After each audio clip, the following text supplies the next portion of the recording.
అందుకని ఒక చిన్న మాటలో చెబుతాను, పనుల యందు తోడు పట్టుదలకు పోడు. మొగాడిది గుర్తుపెట్టుకోవాలి ఖచ్చితంగా. పనుల యందు తోడు పట్టుదలకు పోడు, రక్షణమున హరుడు రాత్రి మరుడు. ఆ లక్షణం కూడా ఉండాలి.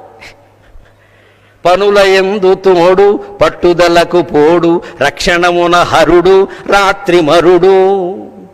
మనసు నెరుగువాడు మాట తప్పనివాడు, మనసు నెరుగువాడు మాట తప్పనివాడు, భర్త అయిన రమణి భాగ్యలక్ష్మి.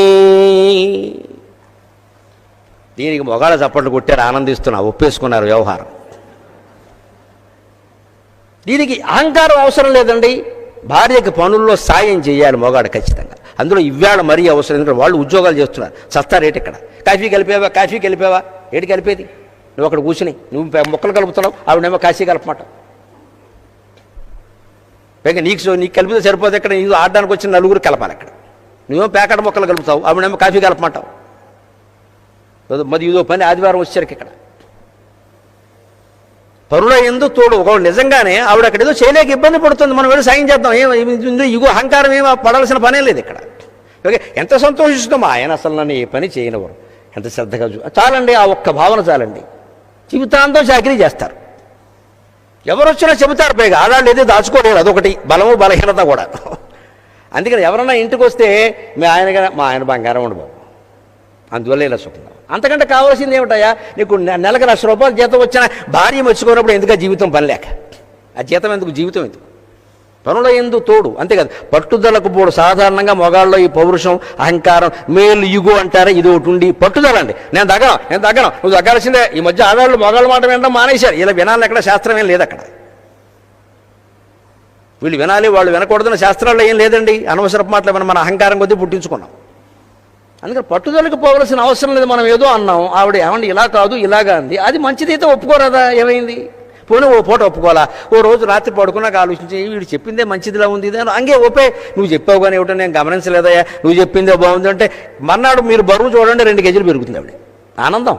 మా ఆయన నేను చెప్తే పట్టించుకుంటారు, సలహా ఇస్తే వింటారు ఖచ్చితంగా. ముఖ్యంగా ఆర్థికమైన విషయాలు, పెద్ద దాన ధర్మాలు చేసిన, ఓ 10,000కి మించి దాన ధర్మాలు చేసిన, ఆస్తులు అమ్మినా కొన్న భార్యకి చెప్పకుండా చేయడం శాస్త్రరీత్యా దోషం అండి, చాలా దోషం అండి. మన ఇష్టం వచ్చినట్టు హామీ సంతకాలు పెట్టేసి, ఆస్తులు అమ్మేసి, ఎక్కడెక్కడో పందేళ్ళు పెట్టేసి పోతే పోయే నీకు ఆన లోటైందా, ఈ అథవ మాటలు మాట్లాడటం కాదు. నేను ఎంతసేపు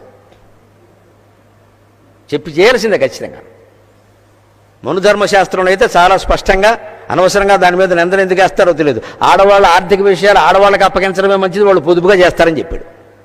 ఆడవాళ్ళు కొన్న పొదుపు పొగాలు కొనదాం, పోపుల డబ్బా అదే ఉదాహరణ, బాగా పొదుపుగా వాడతారు. డబ్బు కూడా అంతే అనుకుంటారండి. ఆ ప్రేమ అందితే వాళ్ళు పొదుపు చేసినంత పొదుపు మనం చేయలేమండి అసలు. అందుకని పనుల యందు తోడు పట్టుదలకు పోడు. రెండో మాట, రక్షణమున హరుడు. ముఖ్యంగా ప్రతి స్త్రీ కోరుకునేది, ఎంత చదువుకొని, ఎంత సంపాదించని, ఎంత ఉద్యోగం చేయనేనండి, స్త్రీ మనస్సులో కించిత్ భయం ఉంటుందమ్మా. ఆయన పక్కన నీకెందుకో నేను ఉన్నాను కదా, మొత్తం నగలు పెట్టుకో, ఏమవుతుంది చూస్తా అన్నట్టుగా ఉండాలి. బయటికి వెడితే రోజులు బాగాలేవు, ఎందుకులే పసుపు తాడు వేసుకొచ్చాయని వీడే అంటే ఇక ఆవిడే కర్మ ఏమిటి? ఇంకా బయటికి వెడితే రోజులు బాగాలేవు, రోజులు బాగాలేక నిన్ను చేసుకున్నది. నువ్వు వేసుకో, నీకెందుకు నేను చూసుకుంటా అంతే. అధైర్యం చాలండి. అధైర్యాన్ని మొగాడే నూరిపోస్తూ ఉంటే ఇంకా ఆడదలా బతుకుతాడు. భద్రత. ప్రధానమంత్రి స్థానంలో ఉన్న, ముఖ్యమంత్రి స్థానంలో ఉన్న స్త్రీ కూడా భద్రత కోరుకుంటుందండి.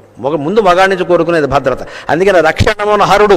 మా ఆవిడ జోలికి వస్తే శంకరుడు తాండవం వాడినట్టు తాళం వాడుతాం. ఆవిడ అక్కడ దక్షుడు కన్న తండ్రి భార్యను నానా మాటలు అన్నాడు అని తెలిసిన వెంటనే జటాభుంగ పింగళ స్ఫురత్ఫణామణి ప్రభ